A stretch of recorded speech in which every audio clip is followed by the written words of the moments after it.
ഗണ്ഡി മുന്നണി അത്യുജ്വല പരാജയം കൈപ്പത്തിയിലാക്കിയ ബീഹാർ തെരഞ്ഞെടുപ്പിനെ മുൻനിർത്തിക്കൊണ്ട് പോങ്ങനൊരു കാര്യം പറയാനുണ്ട്. പെറ്റമ്മ ഐസിയുലായതിനാൽ കത്തിവയ്പ്പിനില്ല. നേരെ കാര്യം പറഞ്ഞിട്ട് നാട്ടിലേക്ക് ഞാൻ പറഞ്ഞോളാം. നമ്മുടെ നാട്ടിലെ മാധ്യമധർമ്മക്കാർ അധർമ്മബുദ്ധരായിട്ടുള്ള കൂട്ടിക്കൊടുപ്പുകാരാണ് കേട്ടോ, പറയാതെ പറ്റില്ല. ഫലപ്രഖ്യാപന ദിവസം ശ്രീമാന്മാരായിട്ടുള്ള കണ്ഠൻ നായരും ഹാഷ്മിയാരും ആ വിജയകുമാരനും ഒക്കെ കാഴ്ചവെച്ച പ്രകടനം കണ്ട് പോങ്ങൻ നാണിച്ചവശനായി പോയി. ഈ കാലിച്ചന്തയിലെ ഉരുവിൽപ്പനക്കാരെ ഓർമ്മിപ്പിക്കുന്ന അവരുടെ ആ അവതരണ ശൈലി, അതിനെ പോങ്ങൻ ഒട്ടും തന്നെ വിമർശിക്കാൻ നിൽക്കുന്നില്ല. എന്നാൽ അവരുടെ മനോഭാവം മാധ്യമധർമ്മക്കാർക്ക് ചേർന്നതായിരുന്നില്ല എന്ന് പറയാതെയും പറ്റില്ല. അവരുടെ മാത്രമല്ല സകല മാപ്രകളും ഇതുപോലെ വകതിരിവ് കെട്ട നാറികൾ തന്നെയാണ്. ആ ഒരു വാക്കുപയോഗിച്ച് നിങ്ങൾ എന്നോട് ക്ഷമിക്കണം, നിങ്ങളിൽ സംസ്കൃതീകരിക്കപ്പെട്ട മനുഷ്യർ എന്നോട് ക്ഷമിക്കണം, പറയാതെ പറ്റില്ല. വകതിരിവിന്റെ അംശമെങ്കിലും സ്വഭാവത്തിൽ ഉണ്ടായിരുന്നുവെങ്കിൽ DNA മുന്നണിയും ഗണ്ഡി സഖ്യവും ഒപ്പത്തിനൊപ്പം നിലകൊണ്ട നേരത്ത് അവർ തൊഴിലും മറന്നിങ്ങനെ ആഹ്ലാദിക്കില്ല, ആക്രോശിച്ച് അർമാദിക്കുകയുമില്ല, ഉറപ്പായുമില്ല. ഗണ്ഡി മുന്നണി തളർന്നു തുടങ്ങിയപ്പോൾ സകല മാപ്രകളുടെയും ആവേശം കെടുകയും ചെയ്തു. അത്തരം പക്ഷപാതിത്വ ബുദ്ധി മാധ്യമധർമ്മക്കാർക്ക് ചേർന്നതല്ല എന്നുള്ള ഒരു വിചാരം പോങ്ങനുണ്ട്. മാധ്യമധർമ്മക്കാർ പക്ഷപാതികളാവുന്നത് പരിഷ്കൃത സമൂഹത്തിന് ചേർന്ന സംഗതിയല്ല എന്ന് മാത്രമല്ല, അത് ജനാധിപത്യത്തിന്റെ നാശത്തിനും കാരണമാവും, ഉറപ്പായും. അങ്ങനെയാണ് ഞാൻ വിശ്വസിക്കുന്നത്. കൈരളിയും ജനവും ജയ്ഹിന്ദും മീഡിയ വണ്ണും ഒക്കെ പക്ഷം പറയുന്നത് പോലല്ല മറ്റു വാർത്താ ചാനലുകൾ പക്ഷം പിടിക്കുന്നത്, അല്ലെ? വാർത്ത എന്നാൽ വസ്തുതകളുടെ വിവരണ വർത്തമാനമാവണം.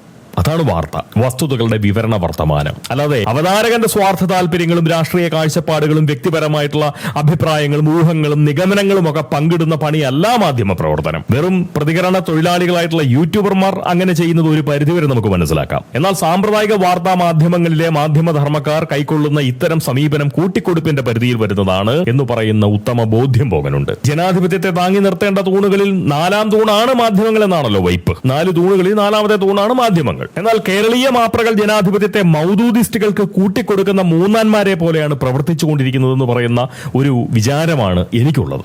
അതിനിടയിൽ നമ്മുടെ അമൈര ശിരസ്കന്റെ വേറിട്ട ഒരു വിലാപവും പോകാൻ കേട്ടോ. അതായത് മുസ്ലിം ഭൂരിപക്ഷ പ്രദേശത്ത് പോലും BJP ജയിച്ചു എന്ന്. മുസ്ലിം ഭൂരിപക്ഷ പ്രദേശത്ത് പോലും BJP ജയിച്ചു എന്ന്. ഭാരതീയ ജനതാ പാർട്ടിയുടെ സമൃദ്ധ രൂപമാണ് BJP. അങ്ങനെയാണ് പോകാൻ മനസ്സിലാക്കുന്നത്. ഭാരതീയ ജനതാ പാർട്ടി എന്നതിന്റെ സമൃദ്ധ രൂപം, അതാണ് BJP. അതിപ്പോ അങ്ങനെ പോലും പറയാം. അമൈര ശിരസ്കൻ പക്ഷേ BJPയെ മനസ്സിലാക്കിയിരിക്കുന്നത് ഭാരതീയ ഹൈന്ദവ ജനതാ പാർട്ടി എന്നാണെന്ന് തോന്നുന്നു.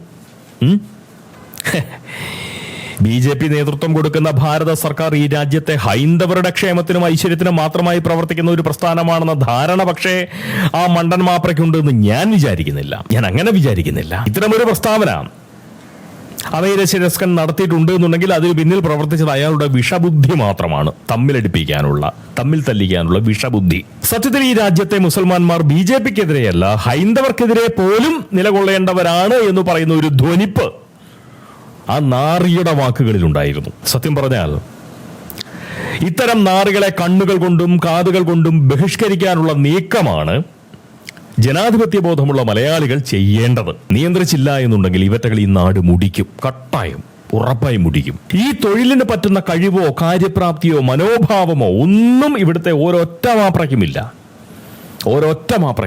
വാർത്ത എന്നാൽ വസ്തുതകളുടെ വിവരണ വർത്തമാനമാവണമെന്ന് മാപ്രകളും അതുപോലെ തന്നെ നമ്മൾ മലയാളികളും ഒന്നുപോലെ മനസ്സിലാക്കുമ്പോഴേ അന്തസ്സുള്ള മാധ്യമ പ്രവർത്തനം ഈ നാട്ടിൽ സാധ്യമാവുകയുള്ളൂ. അങ്ങനെ ഒരു വിചാരം പോകാനുണ്ടായിരുന്നു. അത് പറയാതെ, അതൊന്ന് പങ്കിടാതെ പോയാൽ മനസ്സമാധാനം കിട്ടില്ല എന്നുള്ളത് കൊണ്ടാണ് ഇത്രയും കൂടി പറഞ്ഞിട്ട് ഞാൻ പോകുന്നത്. അപ്പോൾ ശരി, പോങ്ങൻ നാടുവരെ പോയി വന്നിട്ട് നമുക്ക് വിശദമായി സംസാരിക്കാം. എല്ലാവരോടും സ്നേഹം. അതുപോലെ തന്നെ കഴിഞ്ഞ വീഡിയോ 1 ലക്ഷത്തിലധികം കാഴ്ചകൾ നേടി.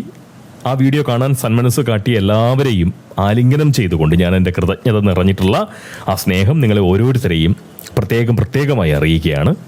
വല്ലപ്പോഴും ഇങ്ങനെ കാഴ്ചകൾ നൽകി എന്നെയും നിങ്ങൾ അനുഗ്രഹിക്കണം. എല്ലാവരോടും സ്നേഹം.